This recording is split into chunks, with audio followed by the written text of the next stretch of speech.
Good afternoon. Welcome to Excel Academy's YouTube live session for CSEET program. Today we'll be looking at quantitative aptitude, something which the institute recently introduced for the CSEET entrance test. Earlier, this wasn't there as part of the syllabus. They only introduced this. I think this is the first attempt with quantitative aptitude, if I'm not mistaken. Okay, before we proceed further, I hope the sound is fine as well as the video. If you are not able to hear or if there is any glitch in the video, please do let me know in the comments box so that I can check if at all something goes wrong. As for now, I think everything is fine. Let me just check the stream on my mobile if it is working or not. Looks fine. There seems to be no buffering either. Fine. Okay.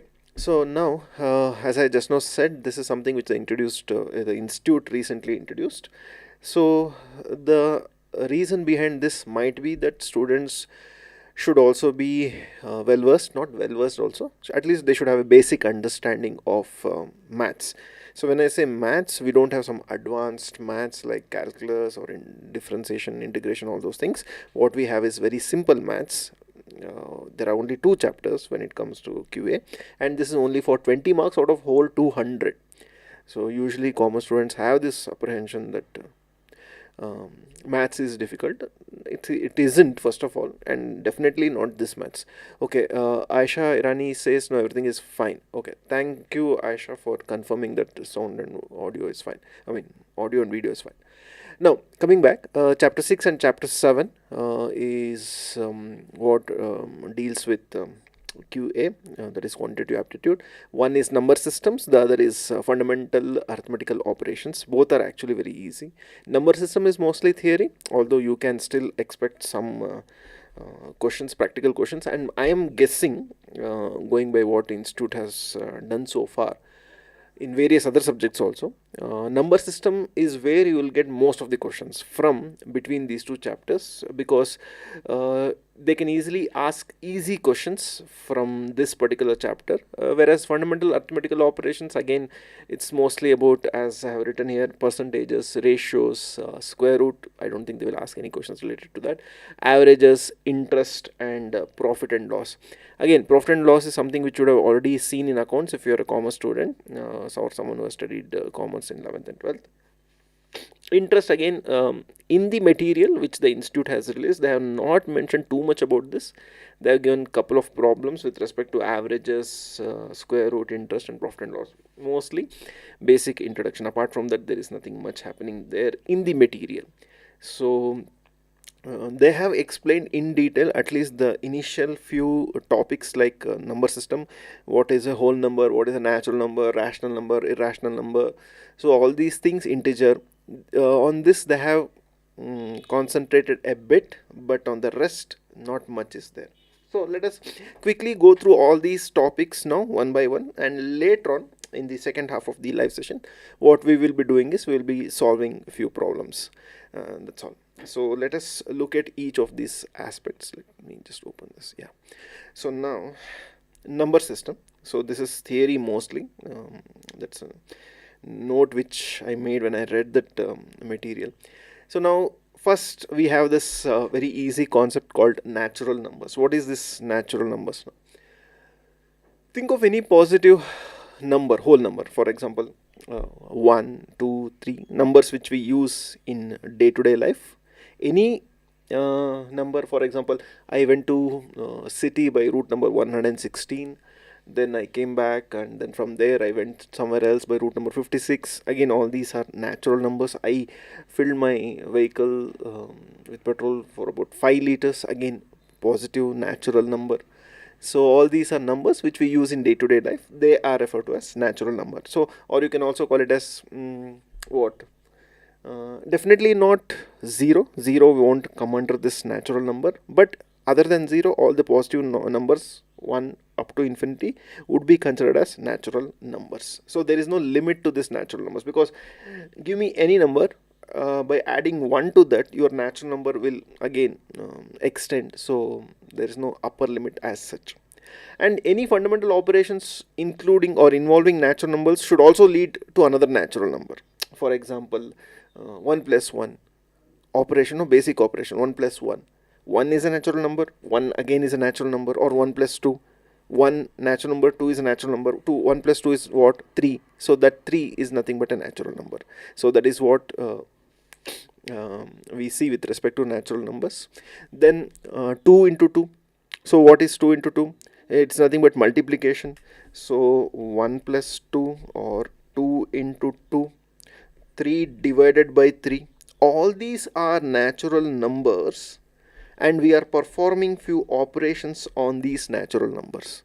So when we perform these natural numbers or operations on natural numbers, what we get is in fact another set of natural numbers. It's not as if we are only looking at these natural numbers and whatever operations we are doing on those, we are getting something else. No, the fundamental rule here is any basic operation, whether it is addition, subtraction, multiplication, subtraction, or even division. What did I even do? I'm not even able to see. Sorry, my mistake. I shouldn't have scratched so much. So 1 plus 1, 3 minus 1, 4 divided by 2, 4 into 2. We have done all these things, that is the fundamental operations of addition, multiplication, division and subtraction on a set of natural numbers, which in fact is giving us another natural number. So this is the fundamental rule when it comes to natural numbers. So from this, what is that we are getting? That we will also be looking as part of the syllabus into all these fundamental operations. Most of the things which are dealt with in this chapter relates to subtraction, addition, multiplication and division. You may think this is very easy. In fact, it is. I would bet if you have already studied maths properly in, let's say, high school, 8th to 10th, you don't even have to go through the material to prepare for the exam. You already know whatever is there in the material. This is only for those who may have found maths difficult or who may have forgotten whatever they have studied. I don't think anyone can even forget these type of basic operations because you have been doing these things since a very long period of time. You have been doing this since your 3rd standard, 2nd standard and whatnot. So when that is the case, you don't really have to study this particular thing. That's the reason why we didn't do any live sessions for this particular topic, even though this is a newly introduced topic. But I thought maybe they have introduced something new, but nothing here in the material is new. Whatever is there, you would have already studied in one of the classes. So that's why it's very easy. You don't have to worry too much, because there is always this fear among the commerce students that maths is tough. Anyway, some operations won't result in natural numbers. Now, what is this operation which will not result in natural numbers? See, I only took those examples which will actually result in natural numbers. So these are very easy examples, the examples which you can see on the screen. But there are a few examples which definitely will not lead to natural numbers. For example, let me just write down this. 2 by 3. 2 is a natural number, 3 is a natural number. When I divide 2 by 3, it won't result in a natural number. Or 3 by 4, again it is not a natural number. Or even 4 minus 5, definitely not a natural number. So one thing which we can understand here is addition and multiplication of natural numbers will usually yield a natural number as a result. Addition and multiplication. For example, 2 into 3. 2 plus 3. Okay, whereas when it comes to subtraction or maybe even division, even division, it need not necessarily always result in a natural number. For example, we have already seen this here. 2 by 3 is not a natural number, it will result in a decimal. 3 by 4, again the same thing. 4 minus 5, it will be minus 1, an integer. So this is something which you should understand. That means just by looking at natural numbers, we won't be covering the entire range of numbers. There are other categories as well. So now what we did just now was only look at the natural numbers and no other type of numbers. Now we'll look at the next set. Let's see what exactly we have in store. So now what we have is the whole numbers. Okay, fine, we looked at natural numbers. Let us see what exactly this whole number is and how it is different from the natural numbers. Okay, so now here they say no fractions. Once again, no fractions. We had the same rule in what is that, natural number also, no? Because when we did this, we got fractions. Fractions, we said, are not part of the natural numbers. Then again in whole number also we have the same rule. Then we have negative numbers or even decimals. All these are a strict no when it comes to whole numbers. They say no fractions, no negative numbers or even decimals. Then how is this even different from natural numbers? If the rules sound similar to natural numbers, it is indeed similar to natural number rules. But there is only one slight difference when it comes to whole numbers. What is that slight difference? Very simple. I can in fact write it as a formula, though it's not a formula. Whole number is nothing but natural number plus 0. That's all. That is the only difference, though crucial difference, between a natural number and whole number. Apart from this, pretty much everything is the same. As we just now saw, here also we have the same rules, except that in case of whole numbers, what we do is we also include 0 as part of the set of whole numbers. Other than that, everything else is one and the same. Let's move on. So now we realize that, of course, not everything can be included in one type of category. Neither the natural numbers or the whole numbers can cover everything. So we have one more category now introduced. What is that? Integer. Okay. For example, here only we have 3 minus 4 will not result in a natural number. Why will it not result in a natural number? Very simple. 3 is a smaller number, 4 is a greater number. So when you do the math, you will get minus 1. In case of natural or whole numbers, negative numbers is a strict no. So therefore, these type of numbers, negative numbers, cannot be considered as neither whole nor natural. So therefore, we have a separate category called integers. So here, integers are I can say similar to whole numbers and natural numbers, but except one thing, here we also include negative numbers. See, integers, where is this? Integers is nothing but whole numbers plus negative numbers. This would be integers. So if you understand this formula, then you can easily understand what exactly is integer and what is not an integer. Because I am guessing, most likely, since this is probably the first time the institute will be asking questions related to QA, they will keep it simple. Maybe they will give a set of numbers, 4 numbers, and they will ask you to identify which is not an integer or maybe which is an integer. So that should be easy enough for you to understand. That's the reason why I'm concentrating on these things.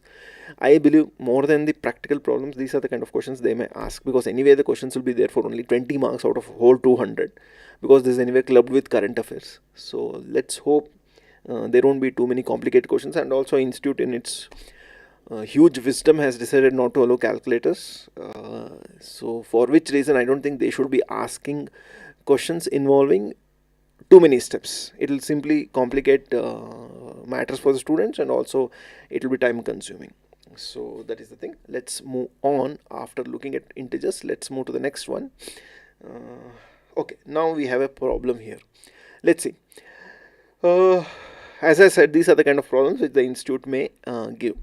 So among the above numbers, which numbers are which? Okay, we have 3 different categories which we have covered so far, which is natural number, whole number and integers. So we have to look at the numbers which is given there. Now, how many are there? 1, 2, 3, 4, 5, 6, 7, 8 numbers are there, 8 digits. Out of these 8, we have to club them as natural numbers, whole numbers and integers. For example, what is a natural number? We have already seen any positive number which does not involve any fraction. So we'll start with 1, 2, 5, 9 and 10.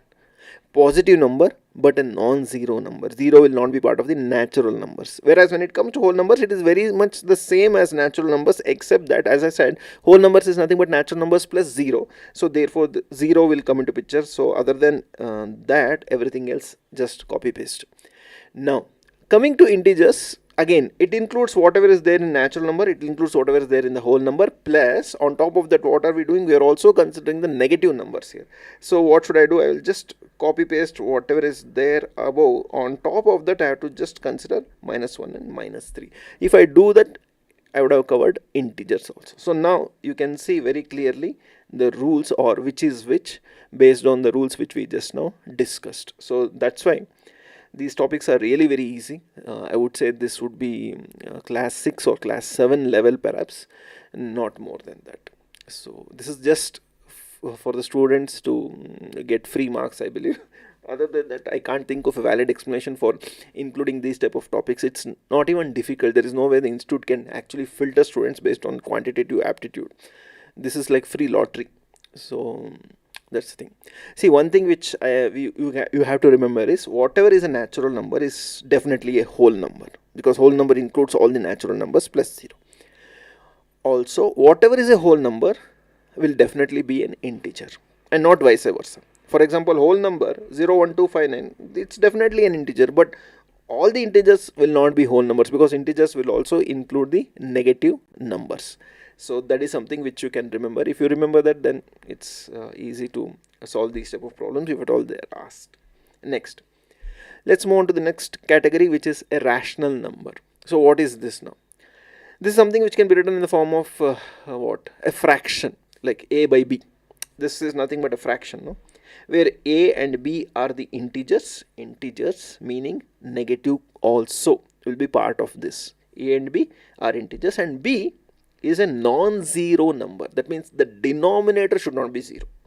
If the denominator is 0, then it is not a rational number. Okay. So now what are the examples which we can think when it comes to rational number? It could be anything, any integer. 1 by 2, minus 5 by 2, of course, 5 by minus 2, why not, minus 3 by 4, anything, so on and so forth. Okay. One thing which you have to remember is, since rational numbers are nothing but fractions, which includes, what is it, integers, rational numbers can either be positive or negative. So that is something which you should keep in mind, because it includes integers. So that's about the rational number. Let's move on to the next slide. Okay, properties of whole number they have given. Again, this is also part of the institute material. Just let us quickly go through this property, because this is very easy. There are a few properties associated with whole numbers. Closure property. So what does this mean? It means that when two whole numbers are operated upon, they always produce another whole number as their product. That's all. Okay. For example, 3 into 4. We have already seen this. 12, whole number. 3 plus 4. 7, another whole number. Okay, that is the closure property. Then we have the associative property. What is this? Sum or product of whole numbers doesn't depend on how they are arranged. This is very interesting, meaning the order is not important at all. For example, let's say, let me just 5 into 4 equals 20. We have written 5 first and 4 next. If I change the order, 4 into 5 will also result in 20. That is the magic of whole number. Okay, so that is the associative property. What we saw first was closure property. So again, this works for addition as well. 5 plus 4 would be 9, and 4 plus 5, when we change the order also, it would still be 9 only. So this is the closure as well as the associative property. Let's move on to the next set. Multiplication property. So now, what is this? Again, very easy. If you multiply a whole number by 1, what does it result in? It will result in the same number. For example, if I'm some random number 57, if I multiply that by 1, I will still be left with the same whole number which I started with, which is 57. So that is the multiplication property. Then we have the division property. When the whole number is divided by 0, the result is undefined. There is no result actually. For example, 6 by 0. What is this? Can you come up with an answer for this? There is no answer for this. It is undefined, we have to say. This may also come as a question. They will give lots of options, and undefined will be one of the options. So you should click on undefined only, because 0 by 6 is defined. 0 by 6 is answer for that is 0, because 6, any number multiplied by 0 will result in 0 itself, whereas 6 by 0 there is no answer. So that is something which you have to be careful about. The answer is undefined. Then comes distributive. So this again is a combination of various properties which we have studied so far. For example, let me take few numbers. 5 into 6 plus 3, okay, is same as 5 into 6 plus 5 into 3. This is the distributive property of whole numbers. That means what? 5 9s is how much? 45, because 6 plus 3 is anyway 9. 9 into 5 is 45. Now let us split that. 5 into 6, 30. 5 into 3, 15. So this also results in 45. So this is what it is with respect to distributive property. So we looked at 5 different properties: distributive, division, multiplication, associative, and closure property. Just remember, all these can come as a question, easy to ask, and it's very easy to answer also. Okay, there is one more, sorry. Commutative property. So again, just reversing this, again we have seen already similar to this, so not very important. Let's move on to the questions. Very easy set of questions, not very difficult. I have just borrowed the questions from the institute material mostly.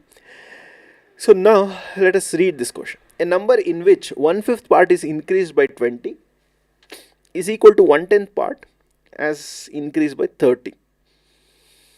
Find the number. Okay, they have not mentioned the number, but they say 1/5 part is increased by 20, some number. Let that number be x.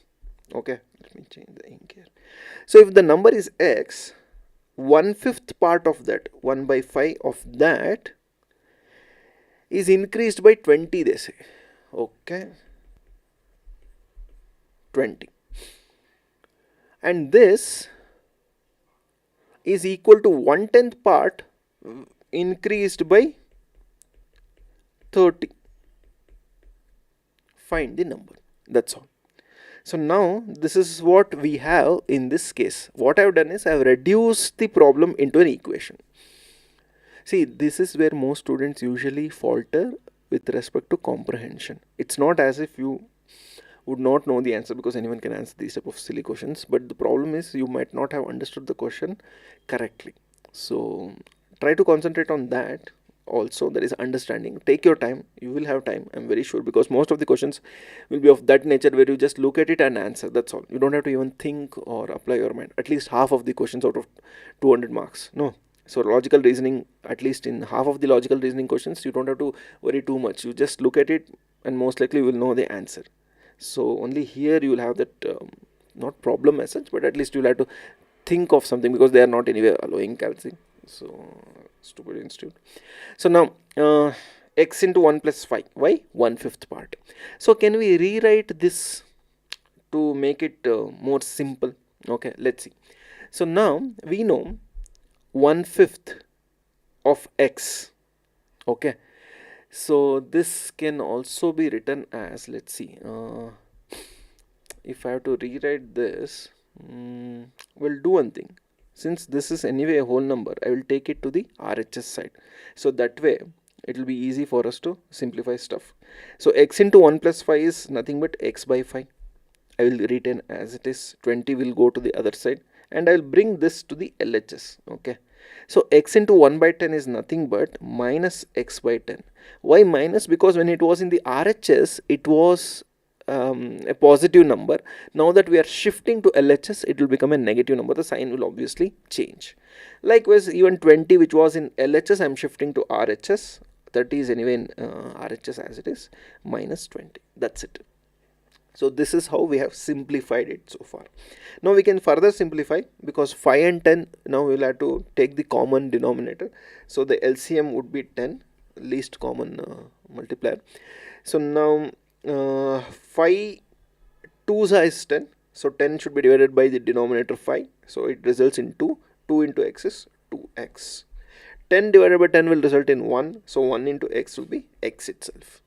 So equals 30 minus 20 is nothing but 10. So we have simplified the problem into this step now. I think from here you can easily take it forward, not very difficult. What we have essentially done is 2x minus x by 10 equals 10, we say. Since this 10 is in the denominator, I will take it to the RHS. Since it is now in the denominator, when it goes to the RHS, it will be multiplied by this 10. So I will rewrite this 2x minus x equals 10, which is coming here will be this 10 into 10. So that means what? 2x minus x, that means 2 minus 1 is nothing but x, and x equals 100. That's all. So this is how you solve these type of questions. You don't have to write down all this. Okay. This brings me to a valid question by S. Chaudhary. Without pen and paper, how to solve this type of question? Again, not so easy. You'll have to use your mental ability. I'm not using these words. This is the institute words. When asked, I myself asked this question way back when the institute introduced CSEET, and they said, no pen and paper, no calci. I asked this question in the live session, and they said, one of the officials, great officials of the great institute said, they have to use their mental ability. So I don't know what that mental ability is, but whatever it is, you'll have to use it and solve. So I am hoping, even though these questions are there in the material, they may not ask these type of questions, which will probably require a pen and paper, at least for a commerce student who is not well versed with these type of calculations, or mentally doing this type of calculations. So they should be sensible enough to do this. Hope they will be. Let's see, because this is the first exam. No, correct me if I'm wrong. I think this is the first exam with quantitative aptitude introduced as part of the syllabus. Okay, so yeah, that is the thing. You'll have to somehow figure it out. That's what the institute has pretty much said. Let's move on to the next problem. In fact, you can check here, since 100 is the answer. No, let me just erase my workings. We know the number now. So 100, 1/5 of 100 would be nothing but 20, increased by 20. Okay, so then 1/10 of 100 is nothing but 10, increased by 30. So both are anyway 40 and 40. So that's how we are just proving, that's all, that 100 is in fact the right answer. Karthikeya, sir, I am not roasting, but what to do? The institute has given a blank check for everyone to roast them. If they do such things, what else can anyone do? After all these years, they should have thought of changing the system at least to some extent, because when they introduced this proctored mode of exam way back in 2020, that is first year I believe when they introduced.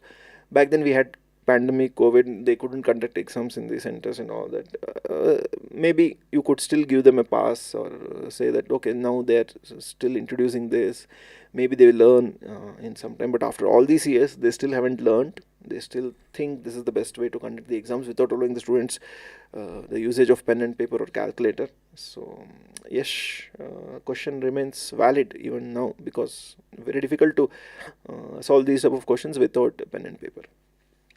Let's move on to the next one. Let me just drink water.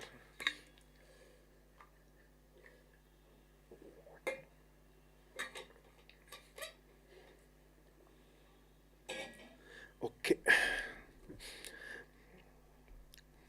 Okay. The product of two numbers is 150 and the sum of squares of numbers is 325. Again, this is a very simple sum. It's not very difficult. When you look at this, you may think that this is very difficult. It isn't.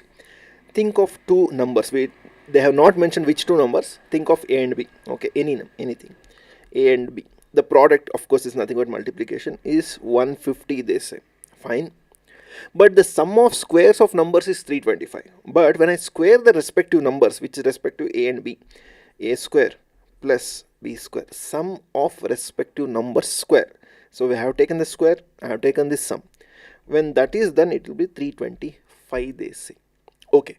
Now, how do we find the sum of both the numbers? For this, you'll have to go back in time and think of this A plus B whole square formula.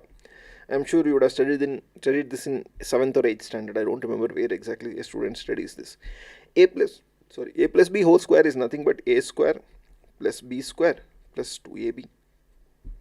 That's it. So now, just check what exactly we have written here. We have AB. A into B is nothing but AB. We have A square plus B square, A square plus B square, and 2AB is also here. So when that is the case, only thing which is not here is A plus B whole square. So let us substitute the values wherever the values are available. Okay. So now A square plus B square, we know this part is 325. I will write it as it is. AB is 150. I'll write 2 into 150 equals A plus B whole square.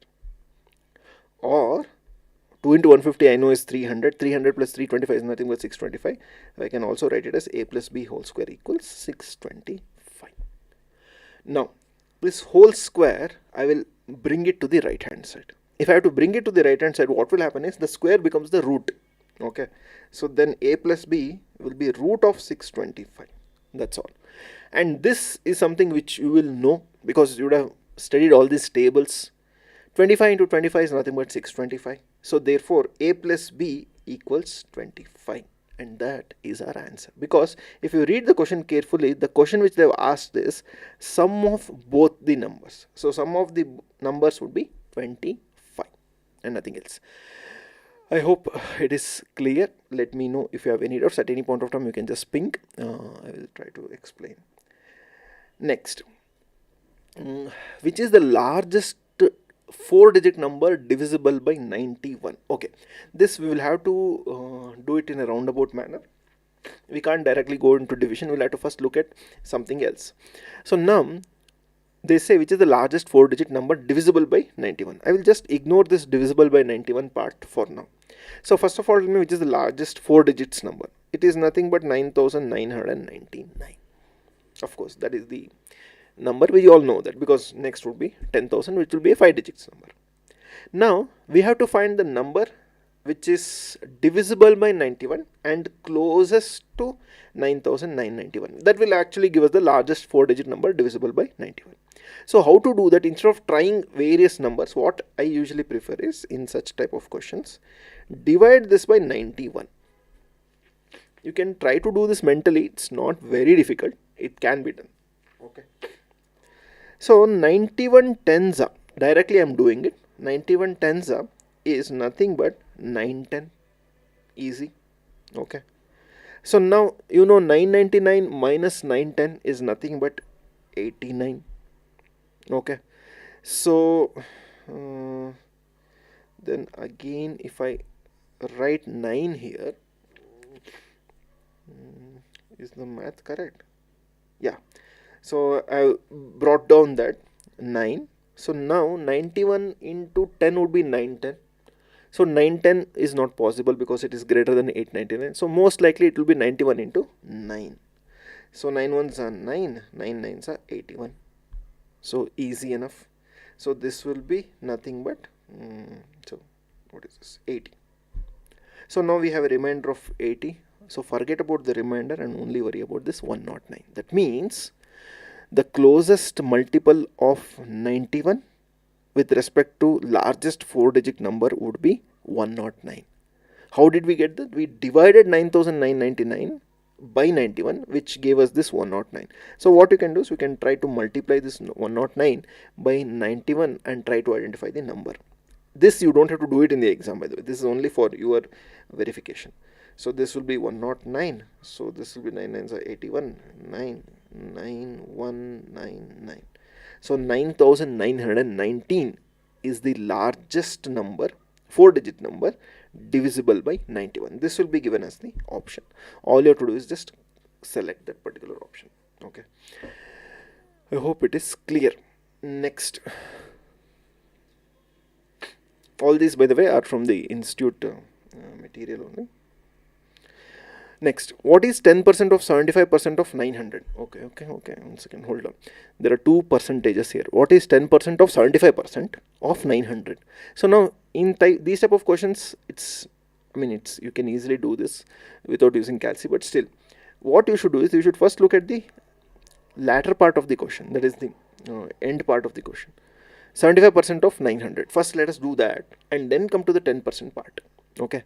So all you have to do for this is, remember how much is 75 into 9. You may not have studied 75 multiples, but it's not required also. We know for a fact 75 into 10 is 750. 750 minus 75 would result in 675, which is nothing but 75 into 9. All these things why I am stressing upon is you'll be doing or you'll be solving these problems without the help of calculus, without the help of pen and paper. So you'll have to think of these things to try and arrive at 675. Okay, or you can directly multiply 75 by 9, you will still arrive at the same number. If I were you, I would have done this. Okay, 75 10 is 750. 750 minus 75 is nothing but 675. That is nothing but 75 into 9. So now why did we do all this? Because we needed percentage of 900. 900 into 75% is this 675. A roundabout way of doing this, but easy way of doing this also at the same time. So now I know 675, that is this part of the question I already have solved. Now what is the second part? Very easy. 10% of that. 10% of that, very simple. 675 is the first part answer. Just put one dot after one decimal because 10%, no? So then it will be 67.5. That's all. So now the answer is 67.5. What did we do? We calculated 75% of 900 first. Then we got 675 as the answer. Then the question said what is 10% of this? So 10% of that is very easy. If you multiply 675 into, if you multiply 675 into 10 by 100, all that you will get is 67.5. So that is how you solve these type of questions. So first solve this part, then solve this part 1 and 2. That will be the order. If you change the order, you won't get the correct answer. Okay, let's move on. Look at this series. Okay, what number should come next? This is easy. The moment, this is actually logical reasoning question also. You would have studied this in logical reasoning as well. If you can identify the answer, let me know. I will just wait for a couple of seconds. Until then I will drink water because there will be some lag in the live streaming.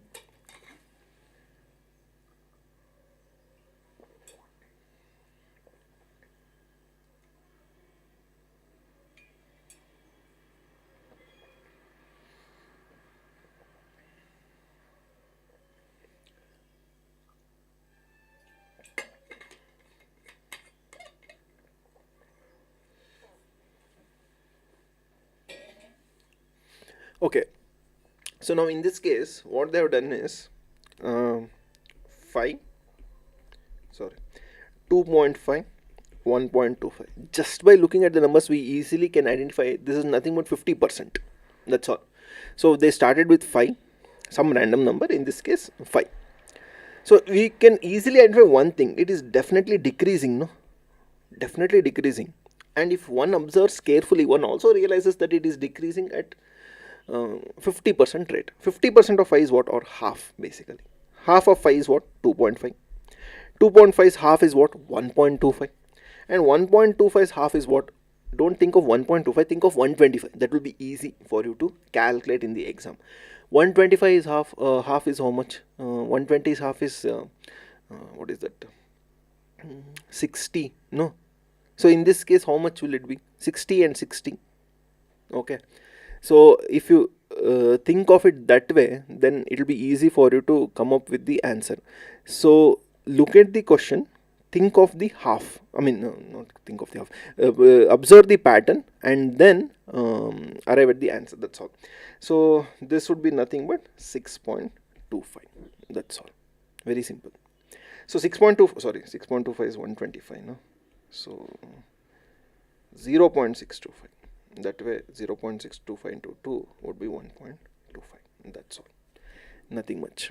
I hope it is clear. Let me know if there is any doubt. 5 into 50%, 2.5, 2.5 into 50%, 1.25, 1.5 into 50%, 6.625. Yeah, that's all. Let's move on to the next one. What is 52,658 divided by 2 and multiplied by 1.5. There is no shortcut here. Unfortunately, you will have to do it manually. Other than that, there is no other way. Okay, I'll just do it. 52,658 by 2, they say. Okay. I know 52, 26 is 52. Then 2 3s are, 2 2s are, 2 9s are. That's all. 26,329. This at least you can try to do it mentally. Now the next part is difficult. You can't do it mentally. You'll have to do it with the help of calci or by working out. How you are expected to do, don't ask me. Ask institute, write to them, blast them, whatever. 26,329 into 1.5. I will not write point now. I'll just ignore 5 for now. So do the math, you will get the answer. 5 nines are 45, 5 twos are 10, 14, 5 3 are 15, 16, 5 6 are 30, 31, 5 twos are 10, 13. Okay, this after that again I have to just repeat the numbers because it is multiplied by 1. No, so that's it. So now add this, you will get the answer. This would be 5, 13, 6, 7, 8, 9, 4, 9, 3. 39,493.5, because earlier I had removed the point from 15. Now I am just adding it back to that. So you will get the answer. 39,493.5. Is there a very easy way of doing this? This at least you can do mentally. What I would still suggest is look at the options. Options can be your friend in the exam. So for example, 9 5s are 45, you anyway know. Last digit will be 5. If there is only one option with this 5, then simply click on that option. Don't even think of the other options. It can't be right at all. So that is one way of doing it. Another way of doing it would be split this 1.5 into 2. That is 10 and 5. So then first multiply this 26,329 into 10. So it is nothing but 26,3290. Then half of this. Again, it will be difficult with these type of big numbers. At least to some extent you can guess probably looking at the options. So that's what. It all depends on what type of options the institute will give when they ask these type of questions. If they give easy options like what I said, 5 into 9, 5 9s are 45 easily. If there is only one option, then it is actually a easy question. Okay, look at the options. In these type of exams, you will have to look at it. Okay, let's move on to the next question. We have multiple operations here. Both division as well as multiplication. Now what to do first? That is the basic question. I'm sure you have already studied this. Sorry, the famous rule of BODMAS. What does this mean? Brackets order basically. What is the brackets order? How do we remove the brackets? First is the division part. After division we remove the multiplication border, then the addition, and lastly we remove the subtraction border, or that is what we do at the end. So now forget BO, division comes first is what the rule says. So first we'll have to divide, only then we can multiply. That means what, we'll have to do this part first and then proceed towards the other part. So that means 12,548 by 2, 50% of that basically. 2 6 are 2 2s are 2 7s are 2 4s are 6,274 into 3. Again, in the exam you need not do all the calculation, full calculation, going by the choices. If the choice, for example, 4 3s are 12, 7 3s are 21, 22. If there is only one option with numbers ending with 2 and 2, then simply blindly select those numbers. Don't even look at the other options. Okay. Then 3, 21, 2 carry, 3 2s are 6, 7 8, 6 3s are 18. So the answer in this case will be 18,822. That is the answer. Excuse me. Next. Okay. If half of 1/3 of a number, just give me a second.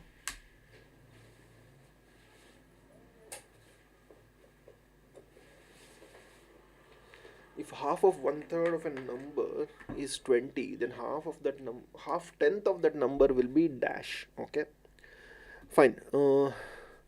What do we have here? Half of 1/3 of a number. Fine, let's do that. Half. We do not know which number it is, so they say half. Okay, half of some number. Let us consider that as x. Okay. But half of 1/3, no. So 1/3 is what is important first. 1/3 of some number, and its half. Its half means 50%. Is how much? 20, they say. Okay. Now what I will do is I will rewrite this. So this part we'll see later. Okay. This part is the easier part. So now, can I write this as x by 3? Okay. And 50%, if I have to convert that into fraction, 50% is nothing but 50 by 100. 50 by 100, because percent means for 100 only. So it can also be written as half. It's anyway given in the question also as half only. Equals 20. Now can we further simplify this? Of course, yes. X into 6 equals 20. So therefore x will be 120. That is 6 into 20 is what I have done here. So now we have seen the number. So we have found out what the number is. Now let us look at the question. The question is very clear. They are here asking us to find out half tenth of that number. Half tenth of which number? Of 120. So that is what we have to find out now. Half tenth of 120 is, again, this is a very, I think the institute has not worded this properly, because going by the choices, going by the answer in the material, it's a slightly different answer. I am purely going by what is there in the question. I am guessing there's a printing mistake. I think they thought it is half, but then they mentioned it as half tenth. Okay, since we already know the number, I will just erase these workings. So we know the number is 120. Now they say half tenth of a number. 1/10 is 1 by 10. What is the half of this now? Divide by 2. That's all. Or in other words, it is nothing by 1 by 20. Okay. So because if you divide, then it will come up 1 by 2. It will be like this. So that will result in 1 by 20. So 120 into 1 by 20, which is nothing but 6. So that is the answer. Let me know if there is any confusion. Again, the problem here which many students would face would be in reading this part of the question. The first part I am sure you will easily solve, because hardly there is anything to be solved. The second part you will have to read the question properly. Jazra says for solving this question we need calculator, but we can't take them. Unfortunate. That's what. That's why even though they say QA, going by what they have mentioned in the material, I believe this will be mostly simple stuff which they will ask. I don't think they will ask you questions which involve lots of calculations. If that is the case, then how will students be expected to do all these calculations without using calculator, without using pen and paper? So that is something which I think institute also understands by now. Okay, anyway, let's move on. Okay, so now in this case they say the difference between a 2-digit number. Okay, this I won't solve because I'm pretty sure you won't get it. It is time consuming. We can solve, it's there in the institute material. You can check it out. You will definitely not get this type of question. Don't even waste time on this. I will skip this even though I have written here. Okay, now let us look at the simplified questions. Simplify 24 minus 4 divided by 2 into 3. Okay, we have 3 operations here, by the way: subtraction, division, multiplication. But in that order only. But we don't follow that order. We follow which one? BODMAS. Brackets, order, division, multiplication, addition and subtraction. So that means we'll have to first divide this one. 4 divided by 2, which results in 2. Then will be multiplication. So whatever is the result of that, which is 2, multiplied by 3, which is 6. And finally addition is not there, subtraction. 24 minus 6 equals 18. That's all. Easy. This doesn't obviously require any calci or even working note. You can do it mentally, of course. Next. Okay. Now similar one, but now addition is also introduced, but there is no subtraction, of course. So 24 divided by 4 would be first, because that is division. I won't write the same BODMAS rule again and again, because you, I'm sure, already know. Division, that is 24 divided by 4, 6 is the answer of this. Then multiplication will come next. 6 into 3, the result of this is 6, so 6 into 3, 18. Then addition, this whatever is this, that plus 2, so 18 plus 2 equals 20. That's all. Again, very easy. So these are the kind of questions which you can expect, which are easy enough to solve without any 8s. Okay, otherwise you will need the aid of calci, the aid of no pen and paper, all those things. Here I think you can solve. Okay, let's look at the next question. Simplify. They say minus 20. Okay, it's an integer, plus minus 20 plus minus 8 divided by minus 2 into 3. This looks confusing, but it isn't. Trust me, it isn't. First, again, the same thing, you'll have to divide these two. 8 by 2, both are minus signs, no? So cancel minus minus. Minus 8 divided by minus 2, so minus minus gets cancelled, it will be plus 4. Then comes the multiplication part. So whatever is the result of this, multiply that by 3. So 4 is the result of that, into 3 will be 12. Okay, done. Then lastly we have addition. So 12 plus minus 20. Addition would be, I'll bring down minus 20 as it is, plus 12. So minus sign is obviously greater, the minus sign number. So 20 plus 12. So this will be minus 8. Minus 20 plus 12 will be 8. Minus 8 by the way. So that is the answer. So easy enough, not very difficult. So again, there are various topics. Likewise, we have also topic of discount along with interest and other things. Discount topic questions, I have included a couple of these very easy questions. A toy marked at rupees 1000 is sold for rupees 920. What is the discount and percentage of discount? What is the discount? Easy enough. Discount amount. When they say what is the discount, they are nothing but asking the discount amount. 1000 minus 920, which is 80. That's all. That is the discount amount. Okay, then what is the discount percentage? That is very easy, again not very difficult. Discount percentage would be whatever is the discount divided by the base price of 1000, because the discount is given on the 1000, no? So you'll have to consider that 1000. So 80 by 1000, you don't even need calci. So this is nothing but 8%. 8% of 1000 we know is nothing but 80.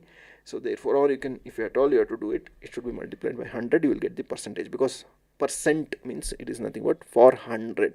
So therefore 8% is the correct answer.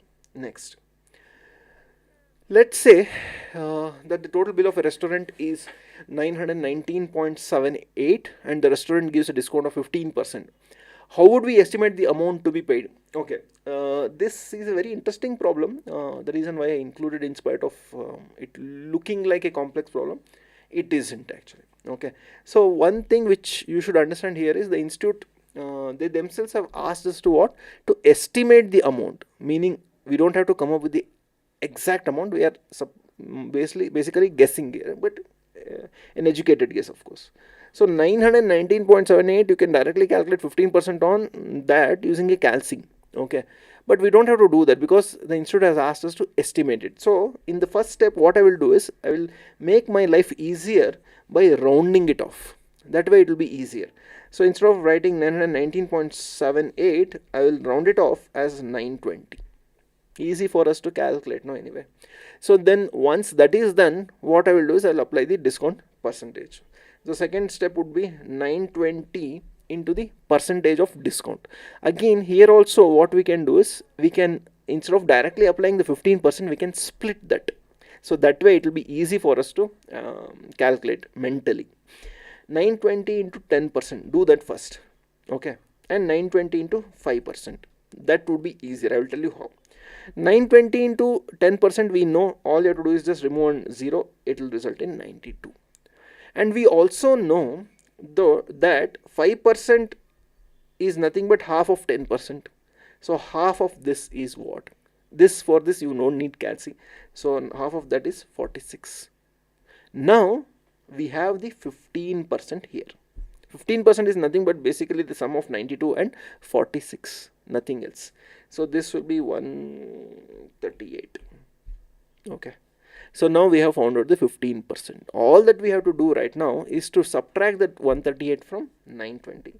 So that is again relatively easy, nothing much to do here. 2, then 1, 8, 782. I think the math is correct. I hope it is correct. Just check. So approximately the answer would be 782. So that would be the 15% of 919.78. Of course, the question is very, excuse me, the question is very clear. It has to be an estimate, so you don't have to worry about the exact answer. Okay, next.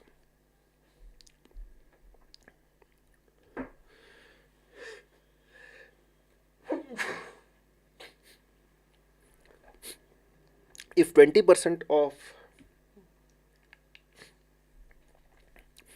30% of a number is 8, then find the number. Okay, this again is similar to what we have already solved. We solved it 1/3, 1/2 no earlier. Same logic. There is not much of difference in the method, because once you understand the method, no, then no matter what type of question they ask, you will know what to do. Okay, first do the 30% of that number. So 30% means 30 by 100 of what? Of x, because we don't know which number it is. Of this, we'll have to do 20%. That means 20 by 100. That number is 8 apparently. So now 30% of x is nothing but 0.3x. I'm just simplifying this, nothing else, and simplifying this to 0.2 equals 8. That's it. So now when you do this math, 0.06 x equals 8, because 2 into 3 is anyway 6. When both have decimals, you will have to add one more 0. That I'm sure you know. Okay, now x will be 8 divided by 0.06. Here you will have to be careful. You can't do this without using calci. So what you can easily do is think of 800 by 6. That will be easy enough to solve. Okay, 6 ones are 6, 2 here, 6 threes are 18, 2 here, 6 threes are 18. So nothing is left, only 2 is left. Add some decimal, one decimal. Then you'll have to just keep on writing like this. You don't have to even proceed till here. That's my point. The moment you hit 133, you will probably look at the option and click on the right option. So you don't have to worry too much. Again, this strictly speaking doesn't require calci. But of course, you should have some kind of understanding how these type of questions work. But now that you know, I think you can easily do, even if they ask without using calci. I hope they don't ask these questions. Even though I'm solving these questions, I am sincerely hoping they don't ask these type of questions. But you never know. ICSC, ICSI, ICA, they are usually known to ask things which they are not supposed to. Anyway, the stationery seller had some registers. He sells 40% registers and still has 420 registers. Okay. Originally, how many registers did he have? Okay. After selling some 40%, he's still left with 420. Okay. Let's think of the number of registers which he had as X. Okay. What did he do? He sold few. Sold means it's already gone. Minus. How much? 40% of X. 40% of X is what? 0.4x. No. I'm directly calculating here. X is 1. 40% of 1 is 0.4. So originally I had some X. I sold this much. Now I am left with 420. So what is X? Solve for X. So 1 minus 0.4 is what? 0.6x equals 420. X equals 420 by 0.6. Again, don't do this. Don't do this because it will be difficult without using calci. Think of 4200 by 6. That way it is easier. 6 sevens we know is 42. So simply write 700 and you will get the answer. So originally he had 700 books. Out of that 700 he sold 40%. 7 fours are 4 sevens are 28. So 280 he sold already. Out of that 700, when you divide 280, you will be left with 420. So that is what was given in the problem as information. With that information, we have been able to arrive at the answer. I hope it makes sense. Okay, next.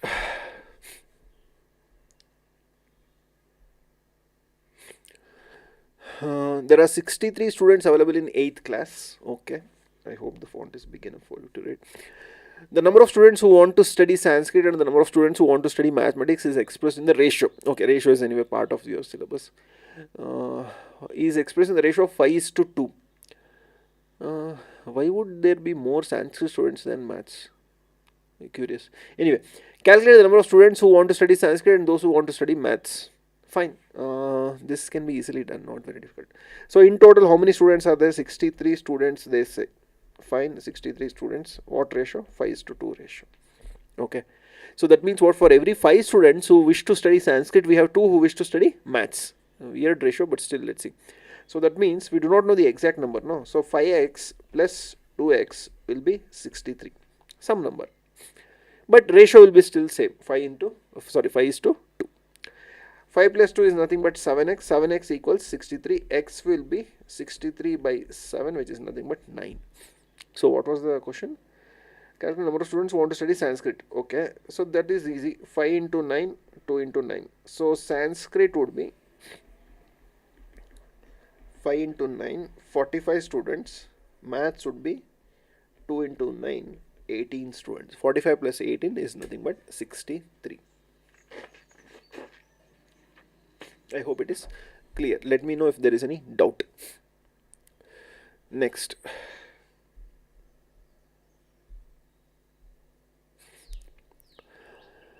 R&S started an electronic shop and decided to divide the profit between them in the ratio of 7:1. This is easy. This I'm sure would have studied in partnership in 12th. So it's very similar to that. The total profit from the shop is 12,000 by the end of financial year 2022. What will be the individual profit? Only 20,000. Oh, okay, fine. So now if that is the case, all you have to do is just add those ratios. 7:5. No, add both, you will get 12. With that we can easily identify. So we already know what is the total profit. R's profit would be 7 by 12. Out of 12, R will get 7. Out of 12, S will get 5. So you don't have to even do this. This will be nothing but 7,000. And this is R's. S will be remaining 5,000. That's all.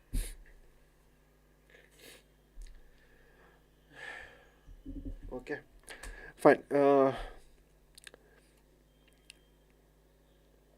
We'll move on to the next set of questions. It's a different file. Let me just open that.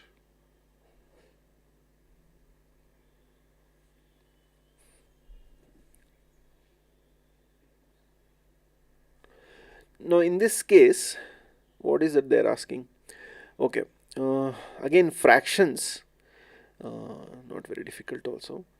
All that you have to do is just take the common factor and you'll get the right answer. That's it.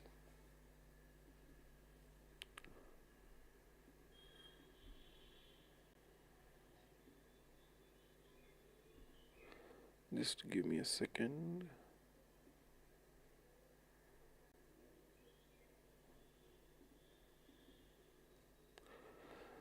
There is some problem with the transmission here.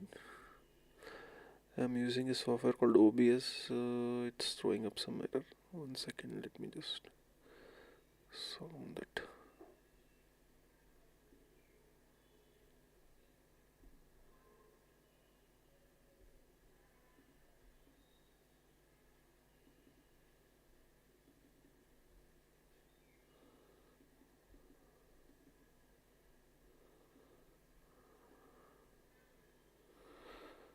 Oh my goodness, some problem with the audio apparently.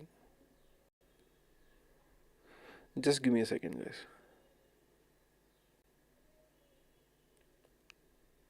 Yeah, it seems to be fine now.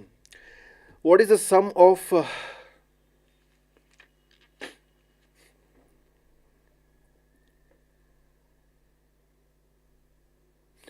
1 by 4 and 1 by 3? Oh, not very difficult.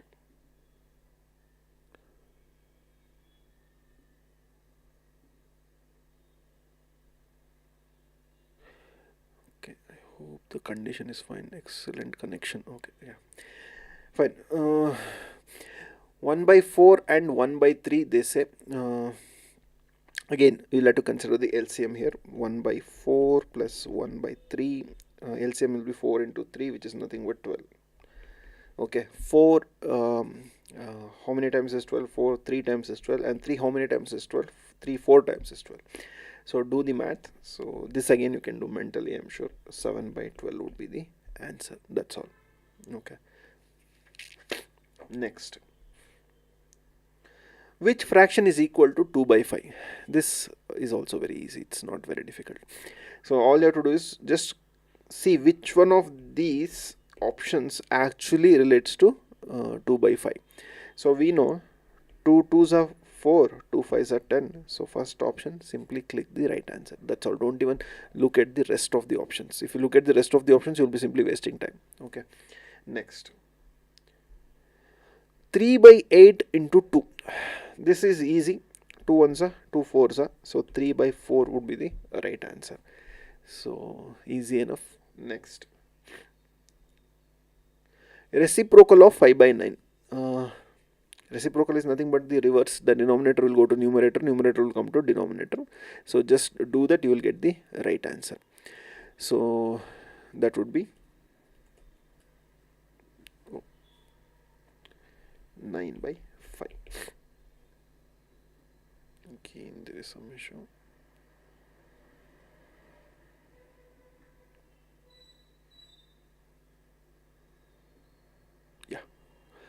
Next, which fraction is smaller, 2 by 3 or 5 by 8? Okay, this you may still get as a question because it's not very difficult, but I don't think you need calci for this. All you have to do is think of the common denominator. If you are able to enter, then you can easily solve this. Because now the denominator is different, no? You can't compare easily. You should be able to compare easily, only then you will be able to answer this question. All that you have to do is take 2 by 3 and multiply 2 by 3 by the denominator of the other number, which is 8, into 8 by 8. So 16 by 24. Then 5 by 8 multiply by the denominator of the other number, which is 3. 3 into 3. That means 15 by 24. Now it is easy to compare because the denominator is common. What is the common denominator which we have? 24. So which is smaller? 15 by 24 is smaller or 16 by 24 is smaller? Obviously 15 by 24 is smaller. So 15 by 24 is nothing but 5 by 8. So 5 by 8 would be your right answer. So I hope it is clear. Let me know if there is any doubt regarding this. Let's move on. Okay. Next. What is the difference between 7 by 12 and 1 by 6? Fine, let's see. 7 by 12 minus 1 by 6. Again, all that you have to do is just take the LCM, or you can simply do this. 12, 7 minus 6, 2s are 12, 7 minus 2, this will be 5 by 12. Easy enough. Okay. Or you can still do one more thing. Since 1 by 6 can be easily converted into same base, 7 by 12 minus 2 by 12. Directly you can write. Multiply both numerator as well as denominator by 2. In the exam, these methods will be more easier to deploy, because that way you don't have to work out all these things, that is LCM and all that. No, easily convert it into common base and solve. Done. Won't take much time. Next, which of the following fractions is in its simplest form? Which fraction? The question itself is incomplete. No, here. Let me just dig up the question. Where is it now? Yeah, got it. Let me just write down the options for you. 4 by 10, 1 by 3, 5 by 15, 6 by 12. You have to look at the options and give the correct answer, because the question is very simple. Which fraction is in its simplest form? That's it. Simplest form means it cannot be further simplified. It's already simplified. For example, if I just look at it, 4 by 10 can still be simplified. No, 2 2s are 2 5s are. 1 by 3 we can't simplify without going into decimals. 5 1s are 5 3s are. 6 1s are 6 2s are. So that means which one of these is already in its simplest form? The second option, which is 1 by 3. So that would be the right option. I hope it is clear. Let me know if there is any doubt.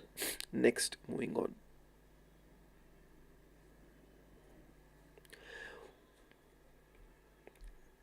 If you multiply 1 by 5 by 3 by 4, what is the result? 1 by 5 by 3 by 4. Very simple. Just multiply. That's all. 3 by 20, nothing else. This is not a very difficult problem. Okay, what is the reciprocal of 1? 1 by 1 is nothing but 1 by 1. So you can get these type of questions also. So just be careful. Simple, but sometimes what happens is, when it is too simple, no, you will think, okay, there is something else might be the answer. That is a tendency.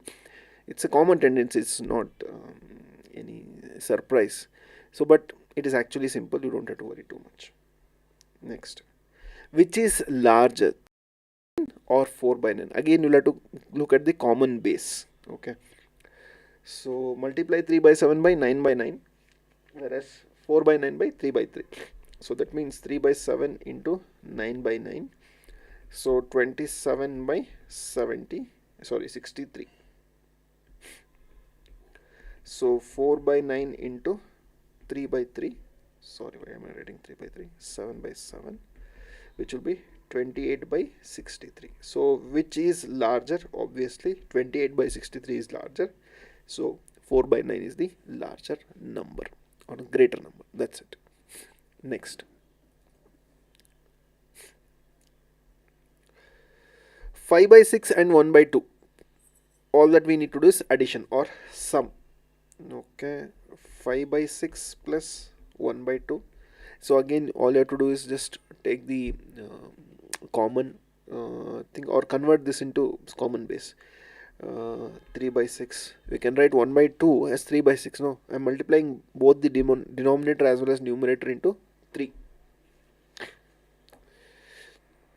So this will be 6, 8 by 6, or you can even simplify this into 4 by 3. That's all. Hope it is clear. Let me know if there is any doubt. Next, 3 by 9 is not equivalent to what? 3 by 9 is not equivalent to, 3 by 9 is equivalent to 1 by 3. This is also 1 by 3. This is also 1 by 3. 6 1s are 6 3s. So this is not 1 by 3. This is 1 by 2. So therefore the right option is 4 by 8. Multiply 4 by 7 by 5 by 6. This is easy. Multiplication is always easy when it is fraction. That's all. Or if you want to simplify this, 2 10s are 2 21s are. So 10 by 21 would be the simplified form of the answer. Next, what is the reciprocal of 0? This again is tricky, because normally this is the number. 0 by 1 is also 0. Okay. Now 1 by 0 is undefined. So you should write it's not a valid mathematical operation. That's all. Next, which is smaller, 2 by 5 or 3 by 8? Again, when you are comparing fractions, always take the common denominator for easy comparison. So 2 by 5, I'll simply multiply by 8 by 8, denominator of this number, 16 by 40. 3 by 8, I'll multiply by 5 here. So this will be 5 by 5, 15 by 40. So which is smaller? They say 15 by 40 is smaller, which is nothing but 3 by 8. That's all. I hope it is clear. Next, 2 by 3 plus 3 by 4. Again, a fraction, not very difficult. Take the LCM, it will be 12. 3 4s are 4 2s are 8, 4 3s are 3 3s are 9. This will be 17 by 12. That's all. I could do this in seconds, so I'm sure you can do it much quickly. Okay, so again we can go on like this. Mostly I have included problems related to fractions, which I am sure you can do it. So what I would suggest is, go through the material once at least, thoroughly, and concentrate a lot on what I would say is theory. Even though it is aptitude, quantitative aptitude, so you will get mostly theory questions from this part, from what I could gather by reading the material. So I'm sure you can easily score 20 out of 20 here, just like you can score out of 14 logical reasoning as well. Okay, I hope this session was useful. I hope it was kind of a refresher session for you guys. Maybe even if it helps you in scoring 1 mark, also we would consider that this was useful. If at all you have any doubts, please do ask. At the same time, I would also suggest you to tell your friends about Excel Academy. They can just log into our website and check out the free courses which are available. We have a refresher course for CSEET which is free of cost. Some 30 hours of training material is there which is made available by us, totally nothing. So hope you guys make use of it. All the best for tomorrow's exam. Do well. Thank you.